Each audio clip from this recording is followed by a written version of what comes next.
అన్నా నమస్తే. ఇక్కడ మీరు చాలా రోజుల నుంచి ఉన్నారు కదా, మరి ఎవరన్నా మీడియాలో వచ్చి కలిసిరా మిమ్మల్ని? మీడియా వాళ్ళు రాలేదు, రారు. ఎందుకు రారన్నా?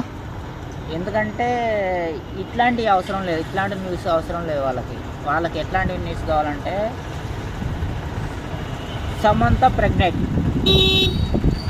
విజయ్తో త్రిష బ్రేకప్, అట్లాంటివి కావాలి. కానీ ఇట్లాంటి పాపం బిగ్ బాస్ కోసం చాలా రోజుల నుంచి అబ్బాయి తెల్లవారులు పొదుగులు అన్నం తినకుండా నీళ్ళు తాగకుండా చాలా రోజులు అన్ని పాపం బిగ్ బాస్ కోసం ఇక్కడ కూర్చుంటున్నాడు కదా.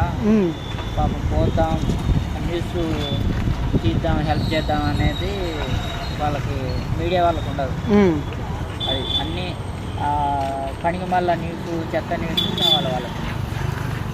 సరే అన్న, నేను మీడియా వాళ్ళకి చెప్తా అన్న. మీరైతే ఇంటర్వ్యూలు ఇస్తారు మరి మీడియా వాళ్ళకి? రారు, చెప్పకపోయినా రారు. ఎందుకు రారన్న? మీరు చాలా లాస్ట్ ఇయర్ కూడా బాగా ట్రై చేసిరు అనుకుంటా కదన్న. నేను అత్యంత అందుబాటులో ఉండేవాడిని నేను మీడియాకి. వాళ్ళ ఐమాక్స్ గాడికి పోతే నాకు చెప్పు అని చెప్పించుకుంటారు.